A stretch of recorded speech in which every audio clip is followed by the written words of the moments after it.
Good evening, everyone. This is my creepy backlit face, and the reason I'm doing this little thingy is because now I'm going to play the game that I made for Adventure Jam 2015. Because I assume most of you who are watching this video have either not played it and have no interest in playing it. So, for your benefit, I'm now going to play it for you, and well, you can see just what the hell I did. At present time of recording, there is still 15 days, I believe. I'm just going to check here. There are still 15 days left for you to vote on this game. And by voting, I mean going to GameJolts.com and searching for Adventure Jam, the game jam that this game was developed for, and leaving your votes, which would be very, very nice of you. Even if you don't actually like the game, I do encourage you to download it and play it and tell me why you either love or hate it, and of course, vote for it. So if you have no interest in actually doing that, I'm now going to play it for you, and then you can just go in and vote on it regardless. So let's get the show on the road. Let's share the screen here. And we're going to get this game underway. I was originally going to have an intro here explaining what the hell you were supposed to do, but as it is now, it just dumps you into the park. And you're supposed to just, walk on ahead and figure out just what the hell you're supposed to do on your own. Admittedly, an intro wouldn't really explain a lot. The intro was just going to be you wake up and you get a phone message from this dude that you used to know and used to hang out with, and he tells you to meet him at the park. And so this is the park that you're actually about to have the meeting in. As you will notice, the game employs really, really drastically low-resolution photorealistic backgrounds. These were all photographed in and around Roskilde, the town in Denmark that I live in, and some shots were also photographed in Tostrup, which is the town where my place of employment is. We'll get to all that in a minute. This park is just 5 minutes away from my apartment. It's a really nice dog walking type of park, and it's looks just like it does in the game, except with higher pixel fidelity in real life. This little area here is completely empty and does not really have any bearing on the game, except for what I will show you near the end, which is a secret Easter egg, which leads to a secret ending. What this wheel is, it's actually in the park, and I have no idea what it is. I have no idea what it does. There's a plaque here, which is also there in real life, and it doesn't actually tell me what the hell this thing is. So I just took a picture of it and decided to put it in the game because it looks quite pretty and also looks a bit like a medieval torture device. But what we're really supposed to be doing is walking up here, and you will see a person standing near this stone circle. Now the stone circle is sort of up the top of this hill, and you can see the park down here in the background. And I have no idea what this stone circle is used for. There's a big, huge drain in the middle, and for all I know, it was left by aliens who built this and then ran away and did something else with their lives. I don't know. So for this game's purposes, this is a magic stone circle that's used for blood rituals and teenage drinking and fornicating and all those things that make teenage life worth living. So the person that you're here to meet is Winnie. Now Winnie is actually me. This is a photo that my wife took a long time ago. So I just cut it out as you would and put it in the game. Winnie is about to tell you what your quest is. He's about to tell you what you're supposed to be doing. I'm going to do a quick run through of the game because I don't want to mess around needlessly with the vast amounts of dialogue I wrote for the game. So I'm just going to flat out ask him what he wants. He says, I asked you here for a reason because I want to show you something. And he hands out, or not hands out, he just holds out this weird little electronic device. Now, the device itself, as were many of the things that I did not photograph myself, this was a Google image search. Apparently, this device in real life is one of those little fancy, glowy thingy that can sit on a table and act as a nice decorative knick-knack and such. But in my game, it's a weird transportable gateway device. Actually, its name is the gateway device. You will also notice that the game swears like a sailor. So I probably should have told you that at the start of this video, but anyone who even remotely knows who I am knows that, yeah, it's not as if I, am able to withhold swearing in my daily life. So the game swears a lot.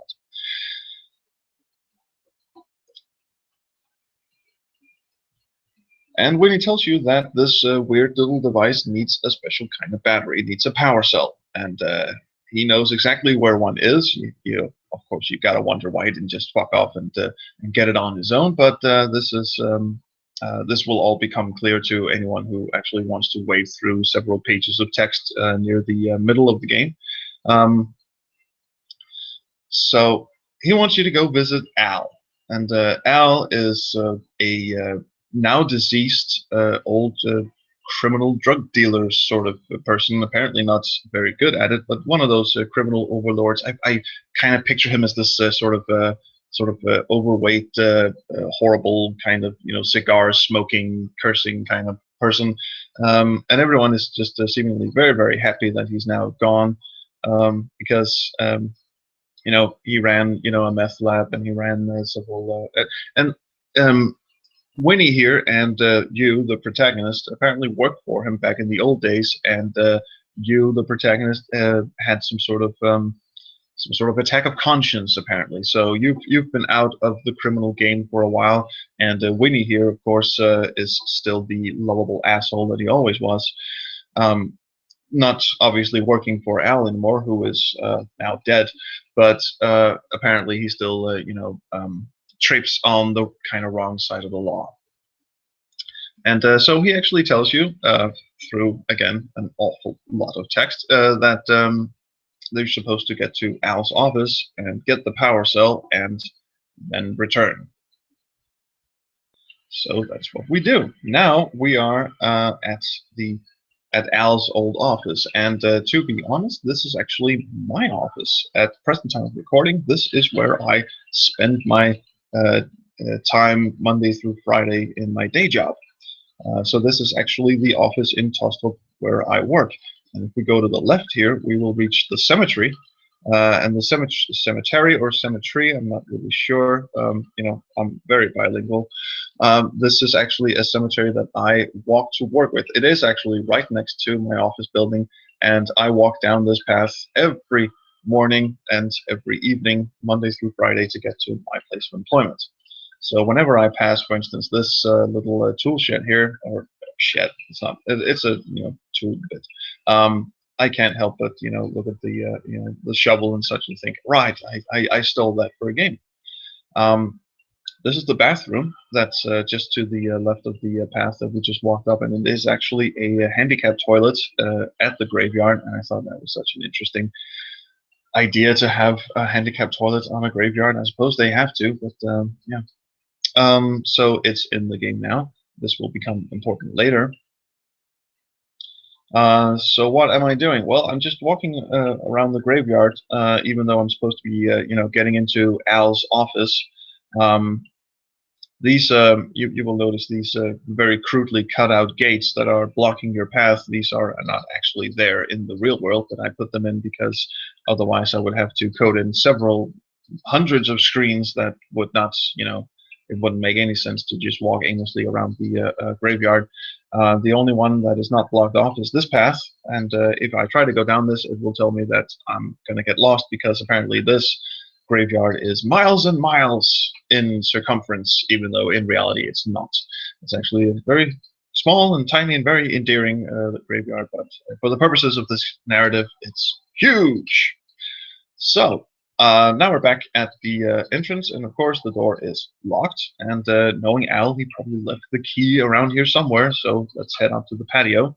We have this nice little bench outside our office, and we have these plants that I don't think have ever been watered in ever.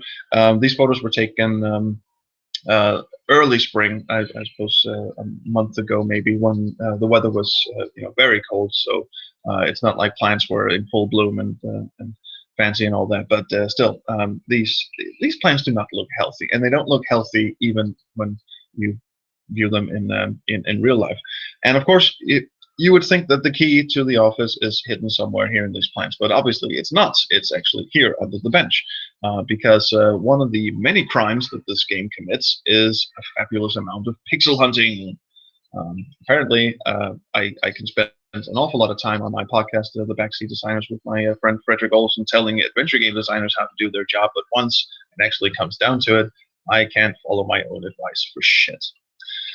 So anyway, with the key, we are now inside the office. This is the place where I work. That computer over there is actually where I sit every single day, except for on the weekends, obviously. For the purposes of this game, it's known as the reception area, because when people walk into our office, they actually assume that this is a reception, and I don't blame them, because it does look very much like a reception, and people will walk up and be surprised that there are 3 people sitting in this office. And yes, we are 3 people out here. Our graphics designer and me as the communications guy, and our programmer is sitting over here. His computer is here where you can't actually see it. They will walk up and say, all right, I need so and such. Please, all 3 receptionists, will you please help me? And we go, we're not receptionists, but we will take your package off your hands, dear sir. So anyway, let's exit into the executive bathroom, which is also real. And the reason we're doing this is because that on top of this cabinet contains hair gel or perhaps drug paraphernalia. It doesn't in actual real life. I've never actually opened this cabinet, so I don't know what's inside of it. But here there's a key. Now, why someone would leave a office door key in plain sight over here, I have no idea. This is adventure game logic. You don't actually need to.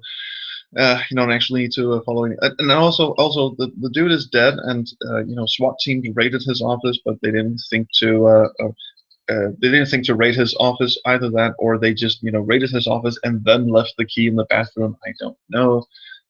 SWAT teams are weird. Anyway, if we try to go through the door, it will of course tell us it's locked, which is why we picked up the key.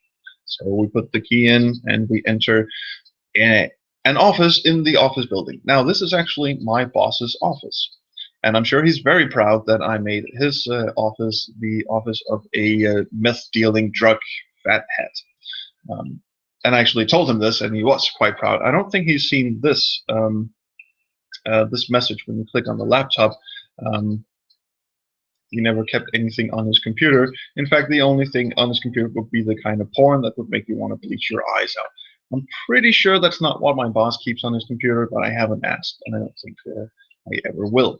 The reason we're in here is because even though there's a lot of shit we can click on, what we really want is this note, because it has 4 numbers and 4 arrows on it, and I'm doing this out of order, as you can tell, because what we were supposed to be doing is heading down this hallway and go into this room, which is the safe room.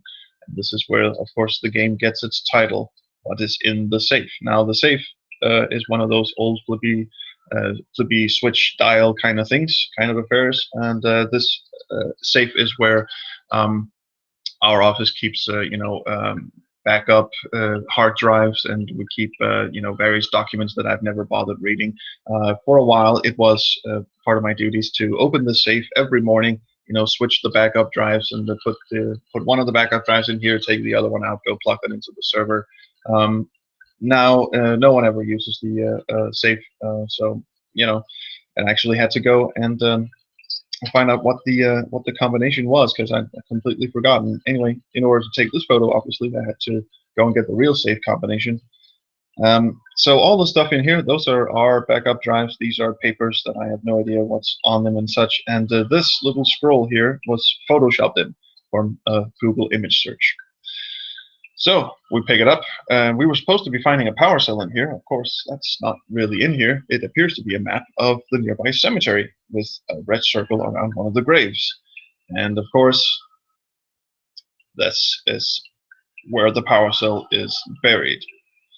This was not part of the job description. This was not part of what good old Winnie told us. He didn't tell us we would be grave robbing, but apparently this is our lot in life. So now when we head down to this grave bit here, instead of telling us that we will get lost, he will actually check the map automatically and make his way to the grave that was encircled.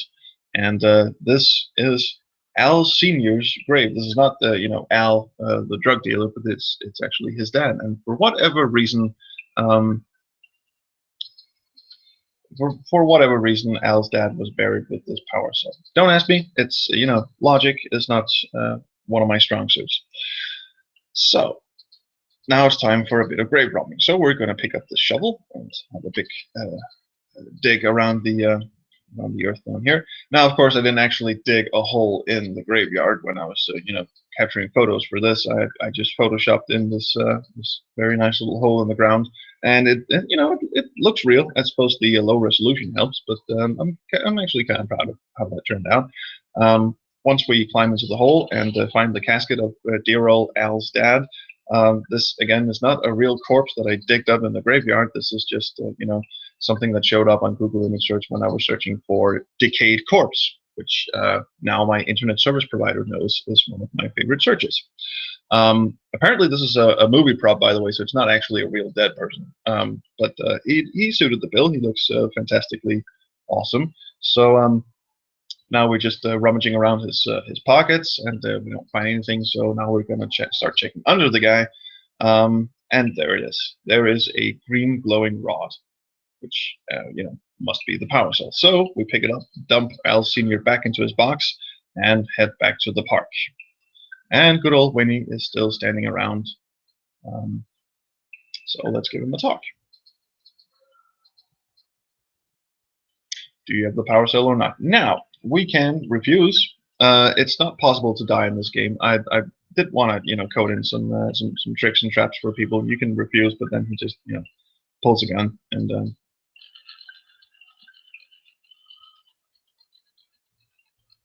refuse insistently, and nothing happens. So we just hand over the fucking thing.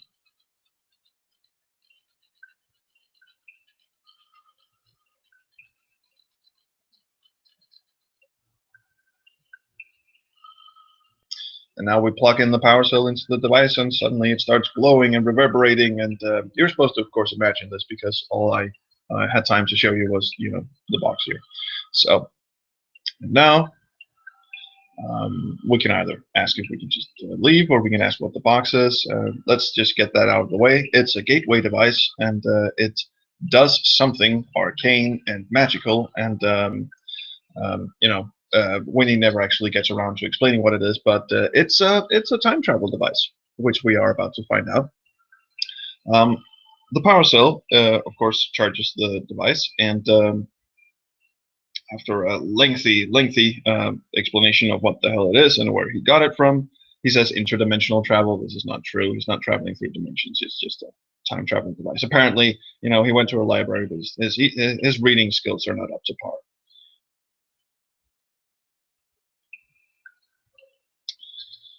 So with our job done, we can just ask to leave or ask to get paid. Whichever one we choose is just going to do the same thing. The fucker is going to pull a gun on me and ask me to take the device and to sort of test it out. And we can go for the gun. We can make a run for it. Nothing is going to happen. We might as well just take the device. A phenomenal dick squeezer. I'm kind of proud of that line. Now step into the circle. Now, when I was thinking of the genesis of this game, I had this idea that you had to stand in the magic circle for the device to work, which is why I captured this picture of the stone circle. And once we get to the next bit of the game, part of the puzzle was also you had to return to a stone circle in order for the device to work. And it turns out there's not really, any point to that sort of thing. It's a mechanical device. It should work. How's the device supposed to know you're standing in a circle anyway? So anyway, he hands you the device. You take it. You stand in the circle for no reason whatsoever, and it transports you to a black screen. And then, God, where the hell are we? Now, I'm gonna spoil this. We are in the future. And the future looks very destroyed, very decayed, very not pleasant. This locale is actually, again, not that far from my apartment. It's an old, it's like I call it the concrete hell. It's just a place in Roskilde which used to be this demolished old building, brown concrete sort of thing.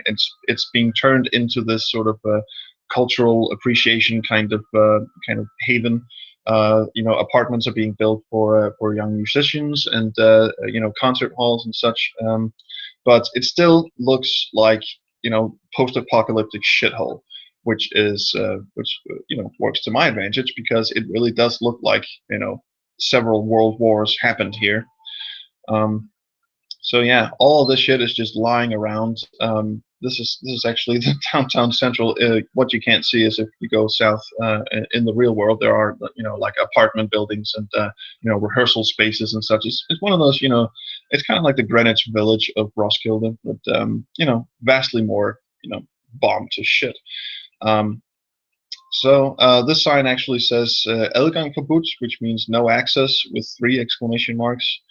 It's gonna pick up the wires that are very pixel huntedly placed here on the sign. Because as you'll notice, we now do possess the gateway device and we do possess the power cell. However, the gateway device is out of power. 1 trip equals 1 spent power cell, so we're supposed to recharge the device. So let's move up here. I have no idea what they actually use these I call them domiciles in this little adventure, but they're not. I mean, no one actually lives here. I think they're just like hangout spots, for people with acoustic guitars to get together and smoke pot and have fun.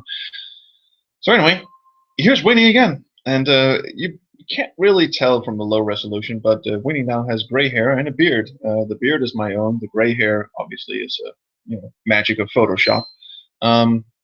I'm just gonna fuck with this guy because if you tell me you're the pizza guy, it's kind of a funny line here. There hasn't been such a thing as a pizza for 100 years.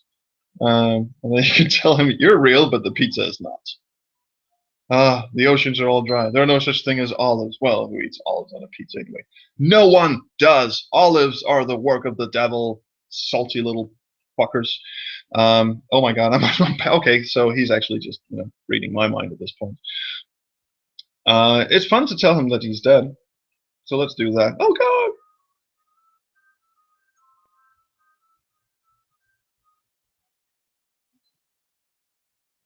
Who am I? Well, I'm me.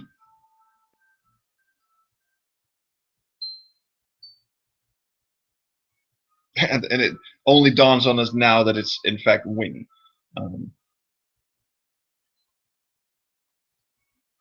So, long story short, what happened was that after he sent you into the future, to this point in time, actually, he did have a second gateway device tugged away that he didn't tell you about, and he used that to travel back and forth in time to basically conquer the Earth. And then, after having taken over the Earth and become the sole ruler of everything, some people were not very appreciative of that endeavor of his, so they rebelled. They formed this underground rebellious circle and decided that well, if it's up to either Winnie controlling the entire universe that we know of or just wiping out everyone on the face of the planet, the second option is preferable. So that's what they did.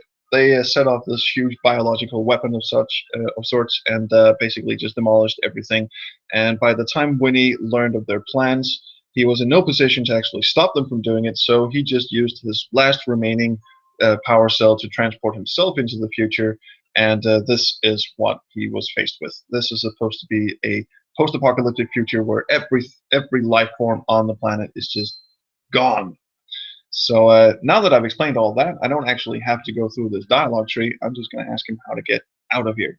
And the only way to do that, of course, is with a functional gateway device. He doesn't have his, and even if he did, he probably lost it. I'm imagining that he was, he's been stuck here for maybe a couple of years or something, living off, I don't know, dead plants and such, rodents and stuff we wouldn't dream of. And his gateway device got lost along the way because he has no way of recharging it. But we still have our gateway device, and we still have a power cell that we can recharge. Now, this is actually, I think, a deceptively simple puzzle. So it really, boggles my mind why Winnie didn't just, recharge his own fucking power cell while he was at it. But there's some excuse in the game dialogue that his gateway device was starting to mess up and it didn't work quite as well. Because apparently, if you use it a lot, then it kind of just fucks up and transports you to kind of the wrong year or stuff like that. It's a bullshit excuse, but there's he's just stuck here. He has no gateway device. He's no way of getting back, and we do. So let's head off and recharge this fucker. We are supposed to pick up these metal clips. I'll show you why in a minute. And walk under this bridge. Now, this sign that you can't see because of the low resolution, it actually says that there's a concert hall up at the the end of this. It's called Smillion, which means the forgery, or the forge. Actually, no, a forgery is something entirely different. It's the forge. Sorry, I am not from your country. But of course I didn't go in there because I'm more interested in all this debris and this mess and such. Apparently somewhere over here to the right where you can't see, there's a hall that people can play music in and such. The reason why I'm backtracking is because we need this fine little screwdriver here. So let's head up to this truck, which was just fortuitously standing around when I was walking around taking these pictures. And you will notice, of course, that my mouse cursor is now constantly a downward pointing mouse cursor. This is a bug in the first version of the game that that I've been meaning to fix. Obviously, there's I am planning to do a voice pack and a version 1.1 of the game where I fix a couple of bugs. And this one is one of the major ones. But anyway, let's just unscrew this panel because what we need to recharge the power cell is we need the two metal clips that we picked up, and we need a wire, and we need a spark plug. As I'm doing this out of order, just take my word on it. We do need the spark plug, and I didn't actually unscrew this vehicle thingy or whatever. This is just photoshopped in, which is kind of apparent because there's this little cut in the wire or this cable which goes nowhere, and I just lamely drew an oil spill in here, which is actually kind of hard to see with this resolution. But anyway, let's stop talking like a madman and just head on back to where we can recharge this thing. This is my favorite shot in the entire game, by the way. I love all this mayhem and desolation and stuff. It's really brings out the positive side of me. Anyway, let's go back here. Also, I have no idea what these pillars are supposed to do. In this game, if you look at them, it says they're supposed to have been, support structures for some massive building or something or other. They're not. I have no idea what they do in actual life. They're just very, very pretty to look at. So, this car is abandoned. Let's go to the power station. And the power station, of course, at this point, we should be putting 2 and 2 together. This is where we can recharge our power cell. But before we can do that, we have to replace one of these spark plugs, which are not spark plugs in real life. They're just some sort of decoration or whatever. I have no idea what this machine is. This this was just standing around when I was taking photos for this game. It was just standing around, and this looked absolutely perfect. It's got bits of machinery and wires and cables and shit. It looks like a power station, so why not make it a power station? Anyway, first things first, we've got to attach the wire. And in order to attach the power cell, we have to put these metal clips onto the connected wire. There we go. And then we can attach the power cell. Now, the power cell, the graphic for the power cell, you notice it's this nice shiny little green thing with the black base on it. It is a Google image search that, for some reason, I'm not that proud of it, but it is kind of fun to me. It's a glow-in-the-dark dildo. I'll just let that sink in for a minute while I plug this thing in. Ah, there's no power. Did I not replace the spark? I did not replace the spark plug. I should replace the spark plug. Here we go. And the machine hums to life. Excellent. So now we connect power cell.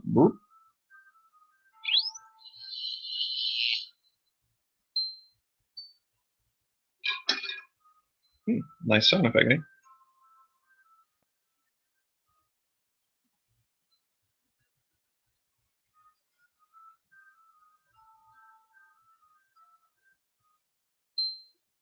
An epileptic pole dancer. I wonder what kind of strip clubs he was visiting. Now, how do we get back? Well, we could, of course, just plug in the power cell because it's recharged, but we won't do that because he needs somewhere to go. We have no idea how to program this thing, and neither have I. But Winnie here knows, and Winnie has had sort of a conscience change of heart, I guess.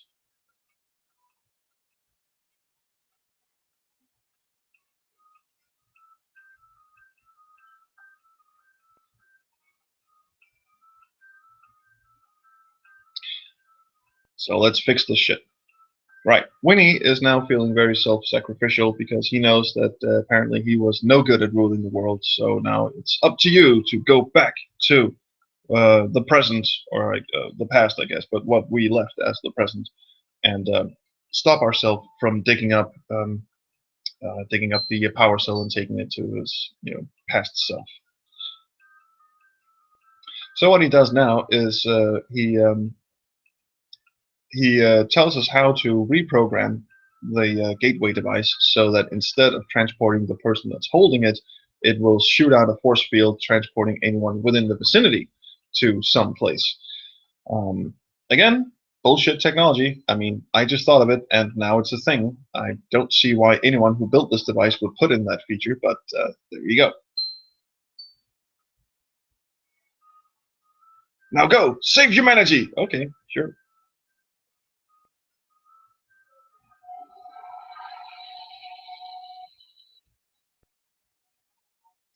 As I approach the grave, I can hear the sound of digging. Now, I actually did put in the sound effect of someone digging, and because I am a totally shit programmer, for some reason I couldn't get the sound to stop when I wanted, and every time I returned to the screen, it would just start looping onto itself. So at some point, the game actually crashed because all the audio channels were taking up with the sound of digging, and I went completely mad. So I just decided, screw it, I'm gonna take it out. So now we realize that the device is not actually that reliable. Our past self is already in the hole digging out Al Sr.'s bloated corpse. So let's distract him, because once that dude gets the power cell, we are all in deep trouble. You will notice previously that I picked up a bucket. So let's just do something mischievous. Let's fill the bucket with water and then dump it on our own head, because that will distract us and make us very annoyed. So that's what we're gonna do. I have no idea who that is. It's just a face that I found on the internet and hid it behind the bush. Now, of course, our past self has escaped the hole and is now off, fleeing himself off. But we can't, in good conscience, start digging because he might return at any minute. So let's. He's in this bathroom right now. I told you this would come back to haunt us. He's in here right now. So let's just make sure he stays in here. Let's put the shovel against the door. There. And now we have to go back and fondle Al Sr.'s corpse again. And once again, the mouse cursor fucks up. I'm just going to go like that because that brings it back to normal.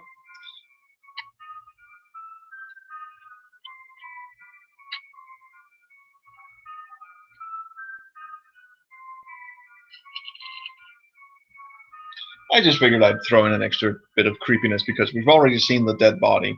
So, and I wasn't about to, So what I did to increase the creep factor was just to write in some dialogue that basically escalates the icky factor because of the water.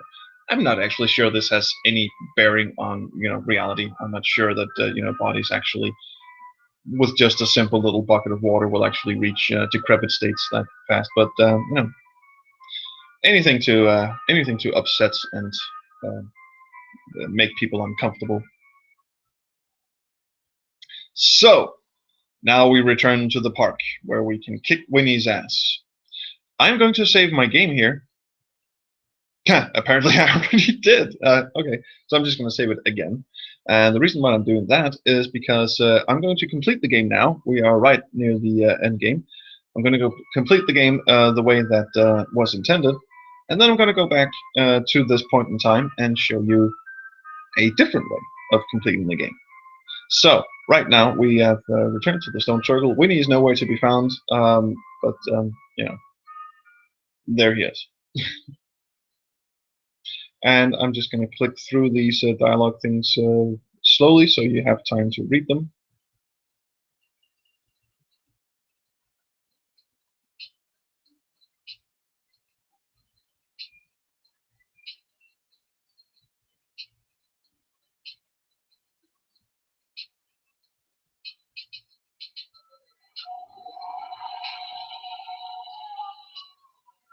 Yes, that is my face.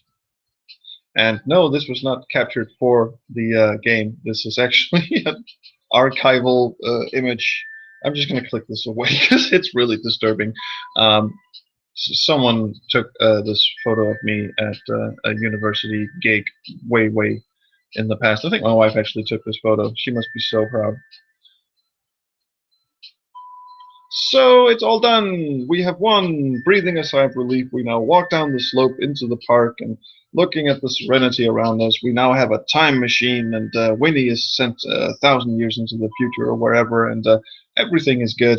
Even though there's still this slight little complication that there's actually two of me right now, and one of them is locked in a bathroom in a cemetery.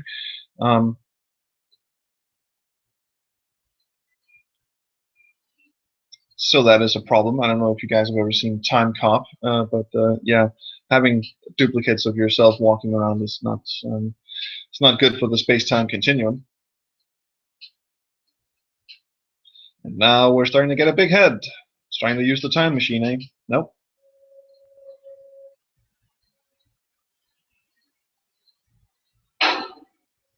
There, problem solved. So anyway, that is the fantastically stupid ending to my game. Of course, big thanks to Brian who composed the main theme that is currently playing in the background. I don't know if you can hear that over the Hangout here, but download the game, play for yourself.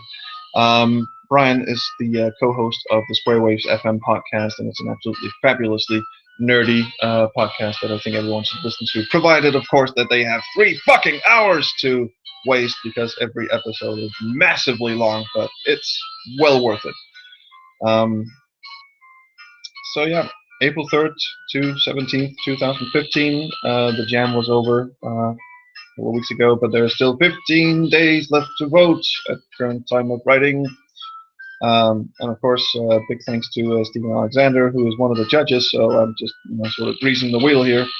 A person who should be in the thanks but is not, which is actually very wrong of me, is Ben Chandler, who is the co-host of the Blue Cup Tools podcast, and he helped me with a bit of AGS code that automatically put all the dialogue text at the bottom of the screen. Because I can't code for shit, so I need other people to do this sort of stuff for me. Oh wait, Ben Chandler is there.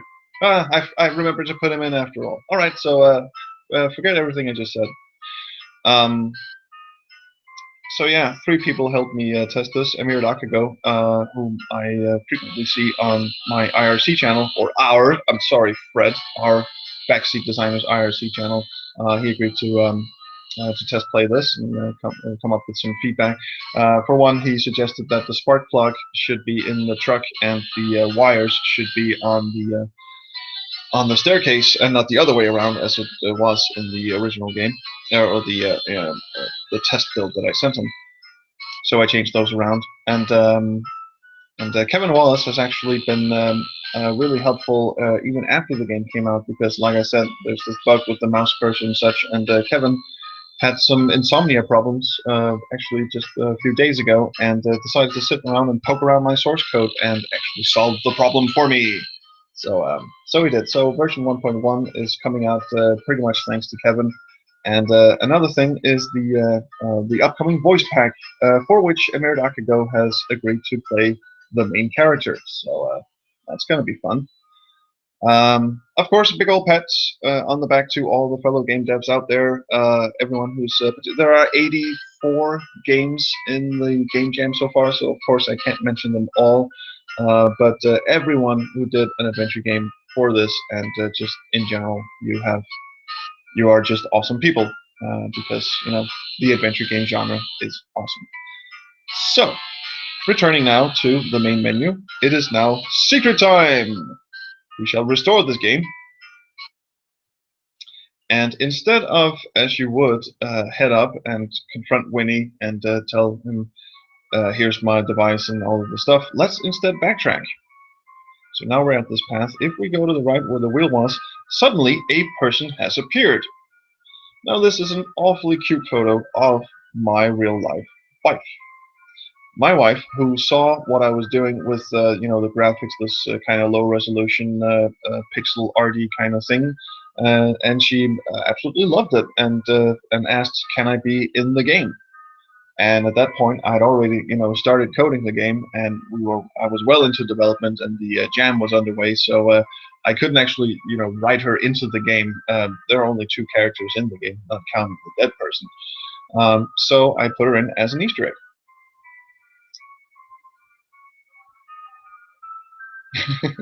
I was programmed into this game to remind the designer that there is life outside of game development. You're so wrong, my dear. There isn't. It's whatever. So I'm just gonna roll through this and let you guys have a read.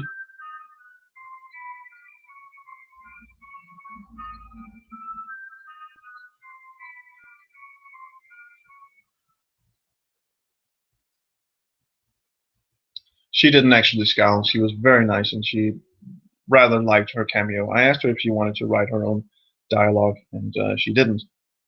So I just wrote this. It must have been like 6 a.m. or something on a weekend. Probably kind of tipsy as well. But she had no problem with it. She does look cute. Of course, I'm biased, but yeah.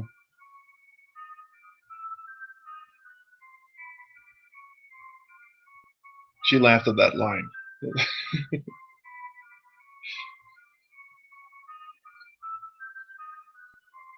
And this is where the secret ending thing comes in, because very late, actually, in development, there were maybe 2 days left before the game was handed in. I had this brain fart that why not just instead of just being an Easter egg, a person you can walk up and talk to, why not do something useful with it? So you can actually ask her to help you with defeating Winnie, and this leads to an entirely secret alternate ending.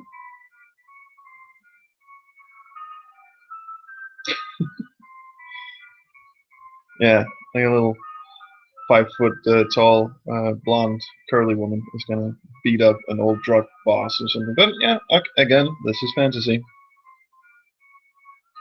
So let's head on up.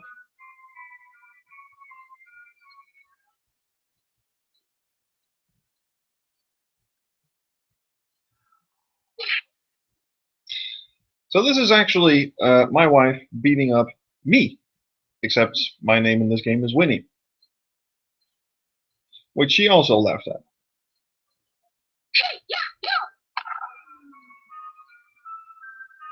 I just like how she completely, utterly loses it. She just goes completely mental and basically batters his skull in. And there's a line later in this ending where his face is practically missing. And just the ferocity of that is just, yeah. I bet she wishes she could do that in real life. this should be a T-shirt. I would love to see this on a T-shirt.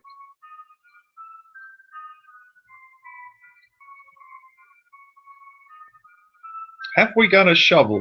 I do distinctly remember owning a shovel at some point.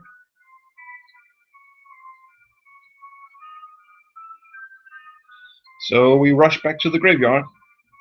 As we pass Winnie's beaten, mutilated corpse, I can't help but wince at the sight of his face. It's almost completely missing. Wow. That is kind of dark. Oh shit! Someone has left.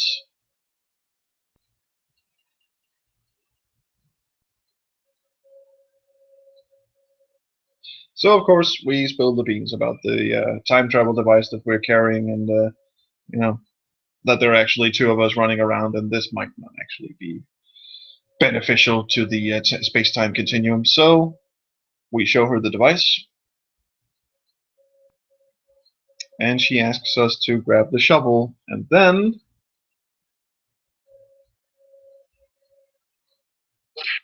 slam, she actually knocks the shit out of us.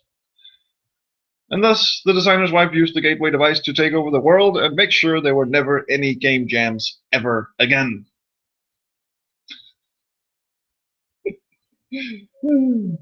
I can't wait to get my wife to actually record her voice for this game. It's going to be awesome.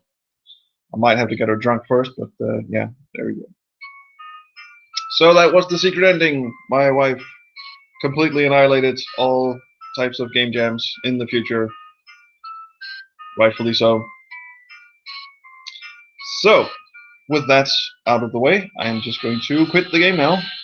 Again, big thanks to everyone who was involved, but I've already said all that jazz. So please, go to GameJolt.com or just Google search after Adventure Jam on GameJolt, and it will pop right up.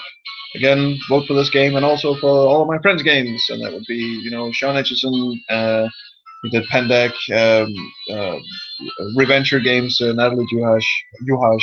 Sorry, I keep mispronouncing her last name. Anyway, Natalie, watch her face. Did Long Live the Cat King. Affinity Play did this fantastic game, which I currently can't remember the name of. Last Case, that's the one. Which is really interesting. There are a bunch of really great games. Of course, the one that you should all play immediately first is, of course, Decaf Jedi's masterpiece,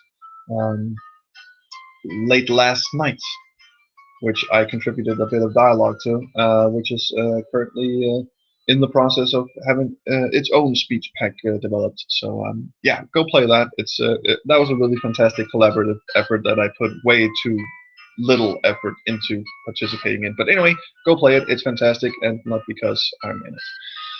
So I'm just going to stop rambling now, hit the quit button, and if I can actually hit it, there you go. And yeah, I'll see you guys around.